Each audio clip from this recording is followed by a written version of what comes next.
Thank you, Randeep. Good evening, dear friends.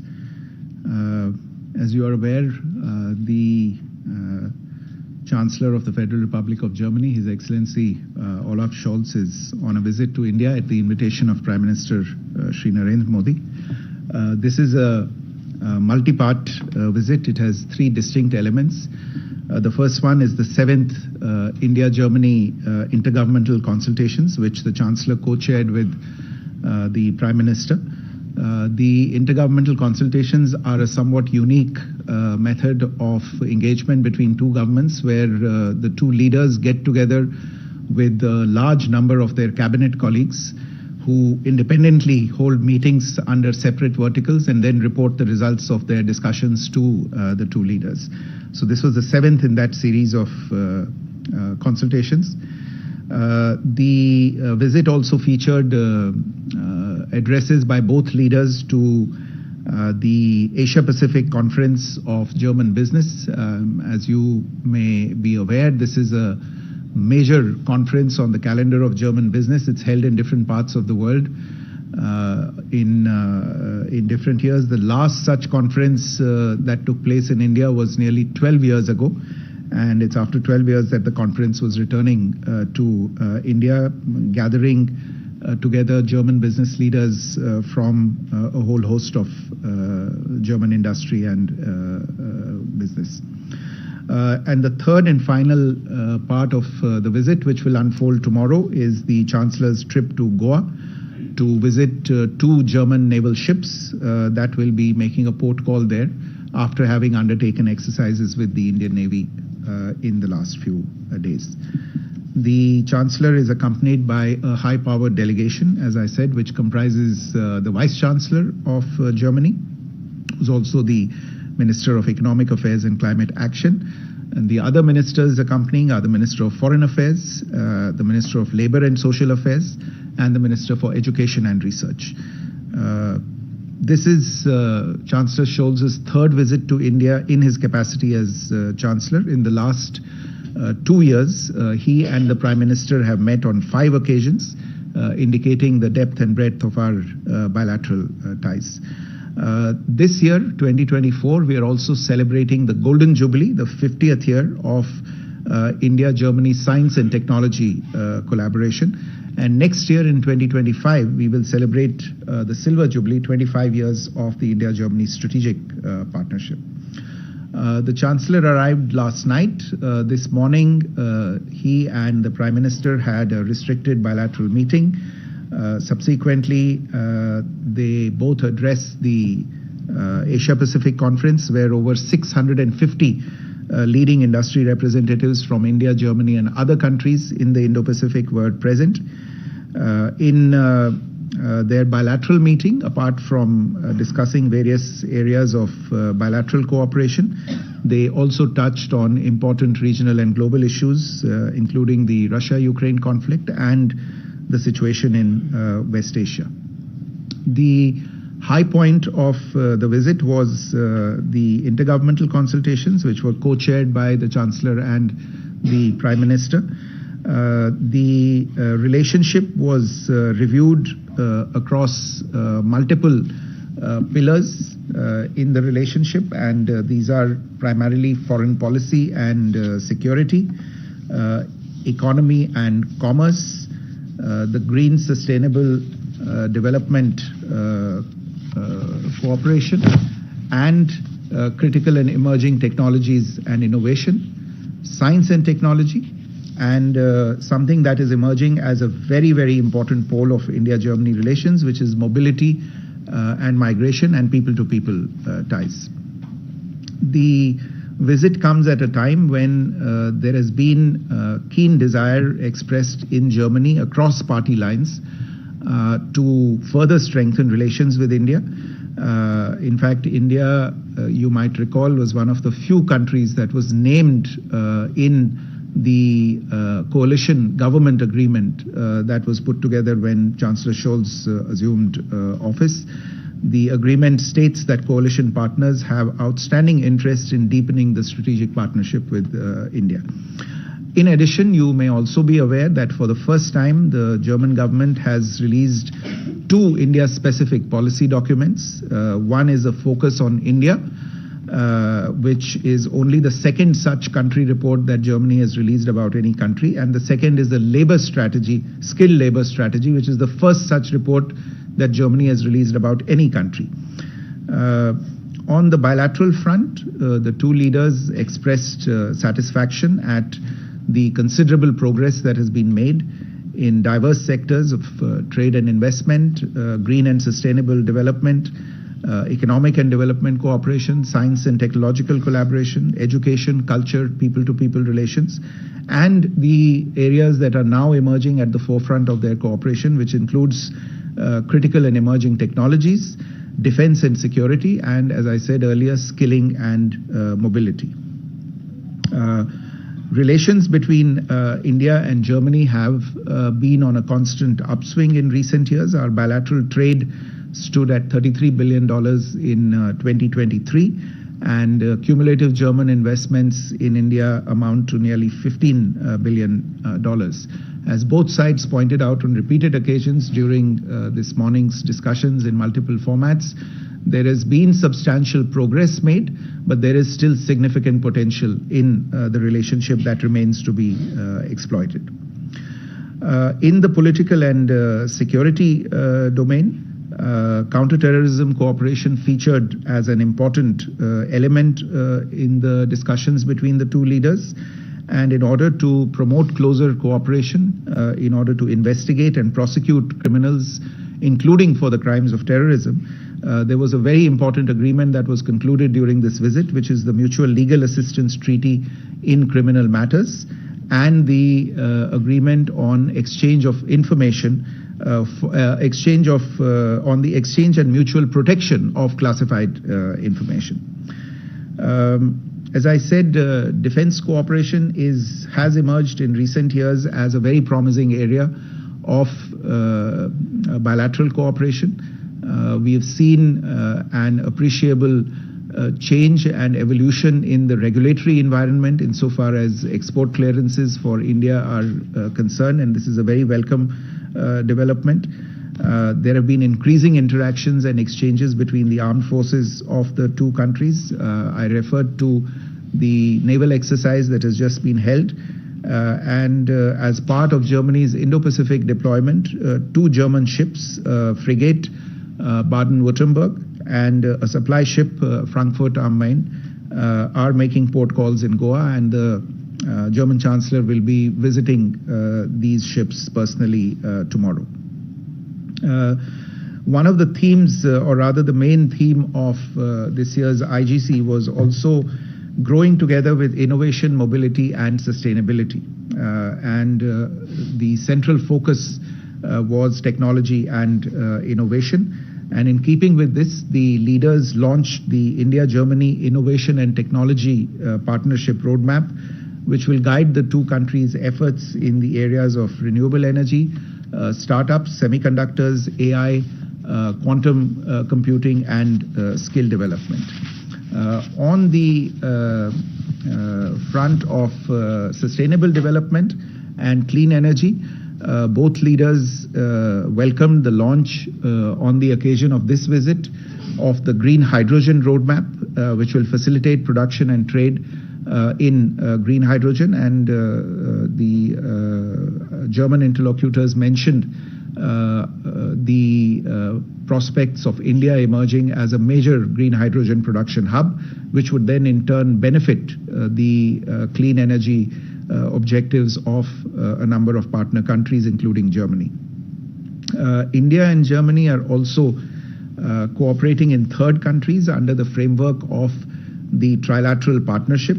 This is a development cooperation initiative in which we cooperate on development projects in third countries. There are three pilot projects that are currently running in African countries. And during the course of this IGC, we have announced new projects on millets in Madagascar and Ethiopia. Finally, one other area which I pointed out earlier has emerged as a major area in the relationship, which is the migration and mobility of skilled professionals and students between the two countries. Today, at around 50,000, Indian students form the largest cohort of foreign students in Germany. And it might interest you to know that the Indian community in Germany today stands at 250,000, and it has doubled in just the last 4 years in size. So that gives a snapshot of the progress that has been made in this particular area.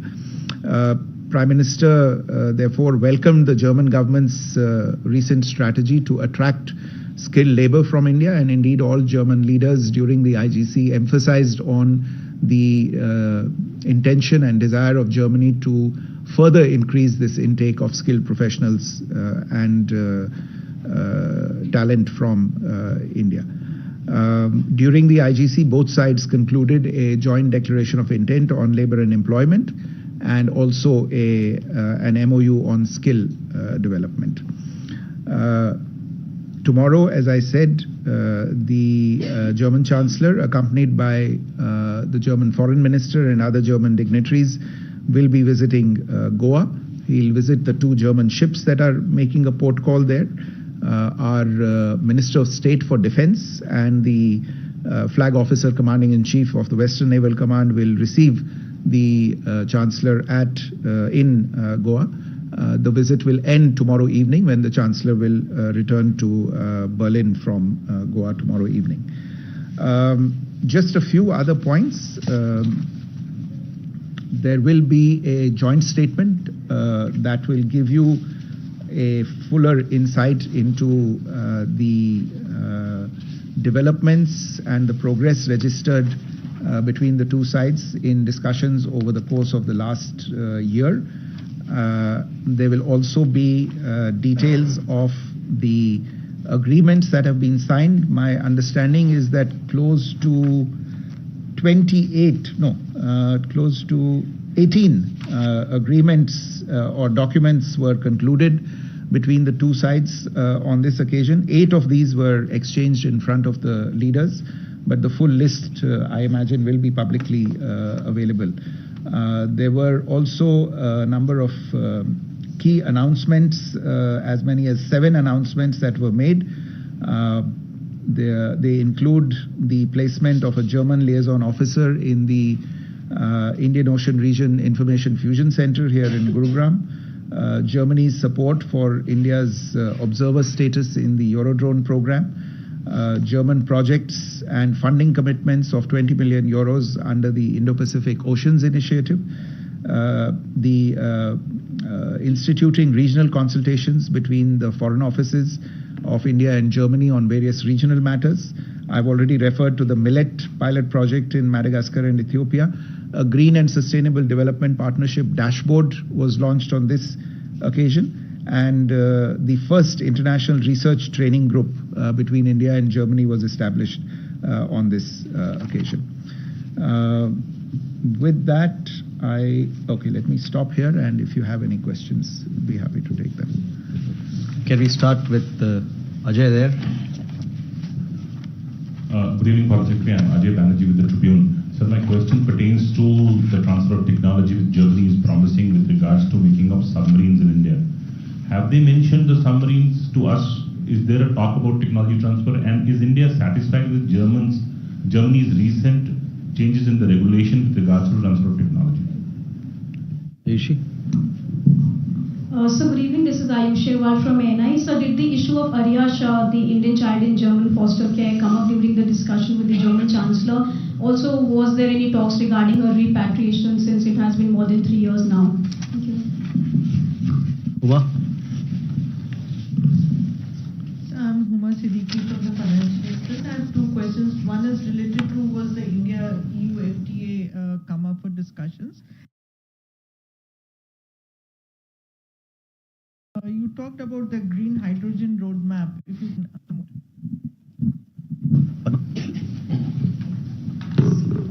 Padma Rao, independent correspondent on assignment for Frankfurter Rundschau. Foreign Secretary, there is an ICM, India Center for Migration. It's an e-portal set up by the Ministry of External Affairs. To my understanding, this was set up primarily to ensure the safety of recruitment procedures for Indians, mostly for Indians going to the Gulf. Is this portal more a protective cover for those wishing to go abroad and not to promote, or does it also promote migration to go abroad? And roughly, if so, then roughly what percentage would have of those going to Germany would have used this portal? And I have one follow-up on ARIHA. Since you mentioned the Mutual Legal Assistance Treaty in criminal matters, whether that is likely to affect the baby ARIHA case. Thank you. We have 4 questions.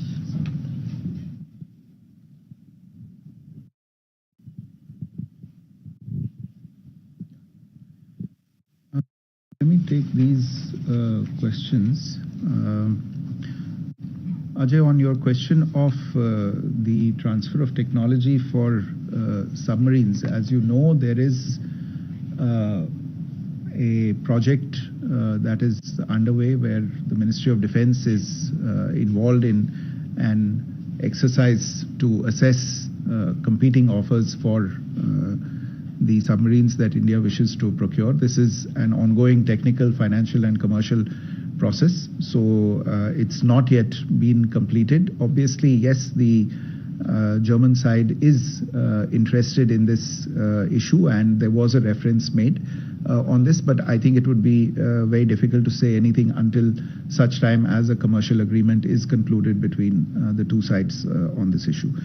On the other part of your question with regard to regulations on transfer of technology and related to the defense ecosystem as a whole, as I said, we've seen very promising developments over not just developments but also actions that have been taken in terms of clearances that have been facilitated over the course of the last couple of years. And increasingly there has been an opening up of this sector. Something that I would say has not happened on this scale in previous years. So this is, from our perspective, a very, very welcome development, and it offers much greater confidence in the plan that both countries have to set up a durable and sustainable defense industrial cooperation roadmap, which also came up for discussion between the two leaders. Ayushi, on the issue related to Ariha Shah, who, as you know, is currently in Germany under foster care, has been followed very, very closely by us at various levels. We've taken it up here. Our embassy in Berlin has taken it up regularly with the German side. When the External Affairs Minister was in Germany a few weeks ago, he had raised it very strongly with his counterparts. And yes, I can confirm that it was raised during the meeting today as well. We have at all levels impressed upon the German side that an Indian child who is growing up in an environment that is not her cultural, religious, linguistic environment is somewhat unnatural, and that this situation needs to be addressed, and that these particular rights of the child can only be addressed if the child grows up in an Indian environment. What I can say to you is that the Chancellor assured the Prime Minister that he was very closely following this issue and continued to pay close attention to this issue, and I'm sure the two sides will remain in touch on this issue through multiple channels which are ongoing. The efforts are ongoing. On the India-EU FTA, Huma, I don't know if you followed the APK addresses this morning. You would have seen that the German Chancellor himself, I think, made a reference to the India-EU FTA in his remarks. And then in the IGC consultations as well, the issue was raised by multiple interlocutors, and a desire was expressed that this should be taken forward, that it's remained pending for very long. As the largest economy in the European Union, we certainly value the support of Germany in these ongoing negotiations, and I think Germany really understands the fact that the expeditious conclusion of the India-EU FTA makes not just business sense, but amongst two trusted partners such as India and Germany, it is also a strategic imperative, especially when you take the larger global economic environment into account. On the green hydrogen roadmap, essentially, I think you will probably be able to see once the document details are available, but this is something that has been worked on between the two sides through wide-ranging stakeholder consultations, and is intended largely to guide the efforts of the public sector, the private sector, industries and research institutions on the production, utilization and storage of green hydrogen. As you are aware, we have a national green hydrogen mission that has been launched, and the idea is to develop production facilities in India by manufacturing electrolyzers and eventually substituting the use of traditional fuels in India, especially in the transportation sector, by green hydrogen, but then also to become, in a sense, the hub of green hydrogen manufacturing and export from India, and in that the partnership with Germany will be a particularly valuable one. On this issue related to the India Center of Migration portal, the arrangements for migration are between the German Federal Employment Agency with our agencies, and in certain cases they are state-based agencies, and Indian skilled workers do use the portal for seeking employment for under this program. But we can get you some more details on this particular issue.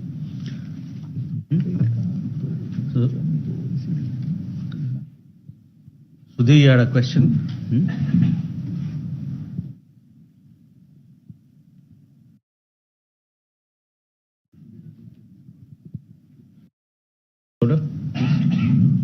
Foreign Secretary Sudhir from Bloomberg.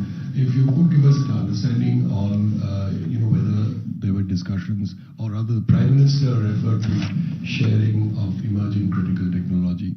What kind of discussions happened in that, and what kind of agreements or arrangements we can look forward to? And also, sir, were there any discussions between the two sides on a logistics supply agreement that would greatly help the military cooperation?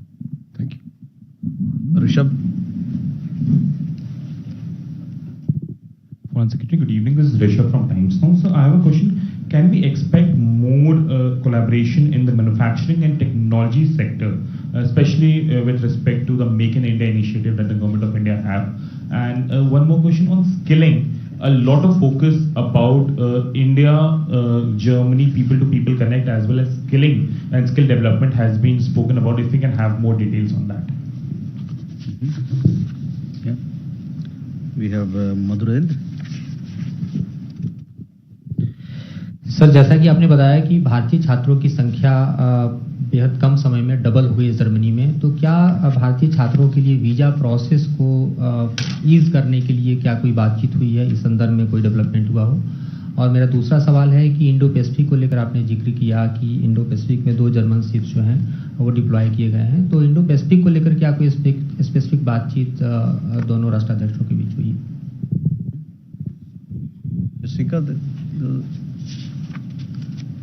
Ayansha? Excellency, this is Ayansha Mitra. Is it possible to mention whether Germany will collaborate on the agricultural and technological front for the millets projects in Ethiopia and Madagascar? Also, if it's possible to elucidate something on the migration and mobility part. Thank you.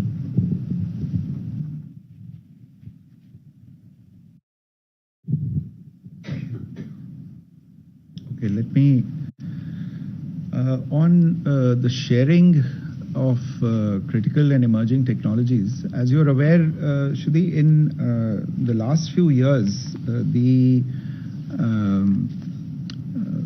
we in India have focused on growing or bringing into play reliable supply chains, especially insofar as critical technologies are concerned, and a number of initiatives have been in play with a few countries. In that context, we have had some discussions with Germany as well, and indeed there is an initiative with regard to starting a dialogue with Germany that is focused on critical and emerging technologies. I think there is a reference to this in the joint statement as well, and the one that will be released this evening, it will have more details on this issue. But I can confirm to you that we have reached in principle agreement to devote specific attention, particular attention to this area of critical and emerging technologies, and I imagine we'll take it forward in the coming times. On logistics supply, enabling further military cooperation, both governments are discussing a logistics support agreement. It is under negotiation at the moment, and we hope to conclude it in the near future. Rishabh, your question with regard to manufacturing and technology sectors and the collaboration in those sectors. Look, Germany is I would say a premier partner of India in the Make in India program, which really focuses on manufacturing and advanced technology. And German companies already partner in the development of the manufacturing ecosystem in India. There are more than 2,000 German companies present in India, and Germany is the 9th largest foreign investor in India.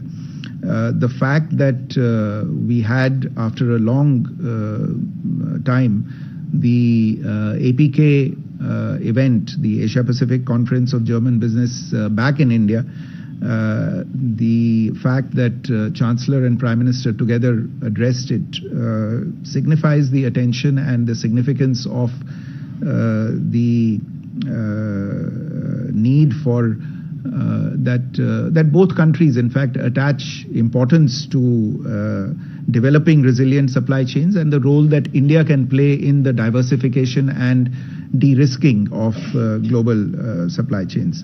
The German government has taken very positive note of the initiatives that the government has launched in recent years, whether it is with regard to improving our domestic manufacturing ecosystem or with regard to policies in a host of areas related to taxation, labor, employment, and the general aspect of ease of doing business. The discussions that were held today at APK, but also in an exclusive meeting that was held between select German CEOs with the two leaders, it was clear that there was great keenness on the German side to partner with India and grow the business-to-business partnership with India in these sectors that you have mentioned. Insofar as skilling and people-to-people contact is concerned, I think I've spoken already to the developments that have taken place in recent times in this particular area. The migration and mobility partnership signed with Germany has been one of the most formative areas. German interlocutors today referred to the need of the German economy for more skilled professionals, for more talent that the economy needs. And as is well known, India has talent available in abundance.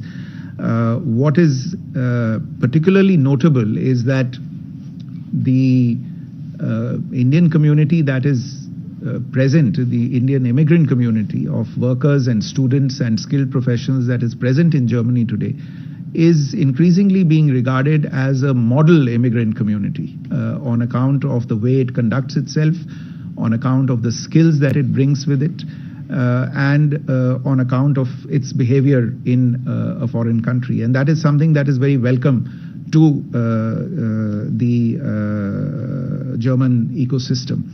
The natural complementarities, therefore, between our two economies necessitate the kind of focus that you are seeing on this particular issue related to skilled manpower. And we therefore welcome Germany's strategy focused on India towards easing the mobility pathway for skilled Indian workforce to go to Germany, and we will be cooperating with Germany on taking this forward. The documents that were signed today, which complement the Migration and Mobility Partnership Agreement signed earlier, will contribute to the bilateral framework in this regard. And I would also invite your attention again to what I said in my opening comments as well, which is the skilled manpower strategy related to India, which the German side released in advance of the visit. That in itself signifies the importance that this particular issue has between the two countries. There was a question on visas. Yes, we do certainly expect that visas, the issue of visas will be eased. हमारी आशा है कि चूंकि यहाँ से जाने के लिए लोगों को वीज़ाज चाहिए होंगे, तो इसके बारे में हमारी बातचीत भी चल रही है जर्मनी के साथ, और मुझे आशा है कि वो अपना जो उनका कॉन्सुलर इश्यूज का जो काम होगा उसको वो उनकी जो प्रेजेंस है इंडिया में वो उसको बढ़ाएंगे, ताकि ये जो एक्स्ट्रा डिमांड है उसको वो मीट कर सकें. On I think the question on migration and mobility I have already addressed. On agriculture, yes, as I said, there is a project that was agreed on during these discussions on millets, which India will be pursuing. I think it is in Madagascar and in Ethiopia. So there is an agreement on that particular issue. हाँ, Indo Pacific पे discussion हुआ और दोनों leaders ने इस बात पे जोर दिया कि इंडो पैसिफिक में जो भी जैसे भी कोऑपरेशन हो वो उसको और आगे बढ़ाएं. प्रधानमंत्री जी ने कहा कि जो जर्मनी के इंडो पैसिफिक की तरफ जो जहाज हैं, उनके नौसेना के जहाज जब भी वो वहाँ जाते हैं, उन्हें अगर वहाँ जाते हुए या वहाँ से आते हुए किसी भी सहायता की ज़रूरत हो, वो चाहे मेंटेनेंस को लेके हो, रिपेयर को लेके हो या ओवरहॉल को लेके हो, तो भारतीय शिपयार्ड उसमें उनकी मदद कर सकते हैं, जैसा हम कुछ और विदेशी नौसेनाओं के लिए पहले से ही कर रहे हैं.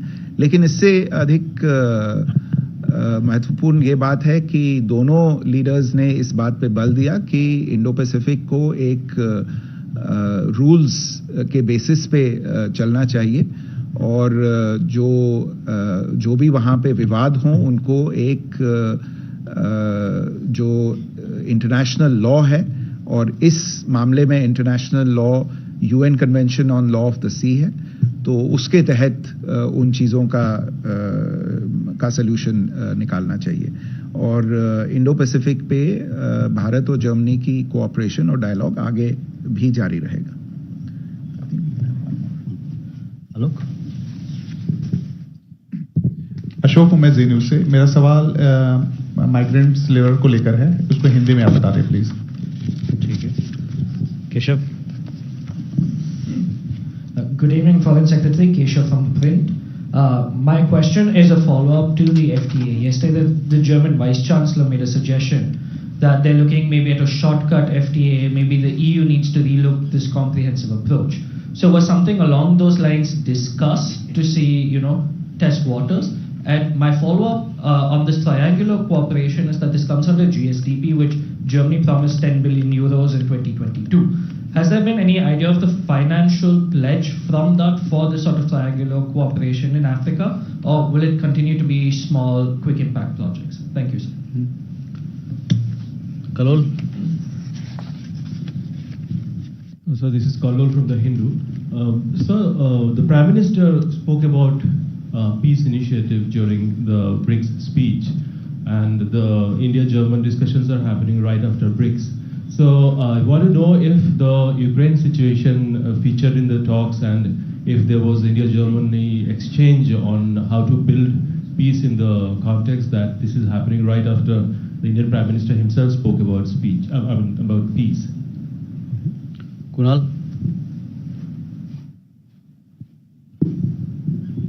Foreign Secretary, this is Kunal Dutt from PGI. You sort of stole my question, but I just add on to that. That this meeting is happening right after the BRICS summit, and both the Prime Minister and the External Affairs Minister have stressed more than enough on the need for peace and dialogue and diplomacy going forward.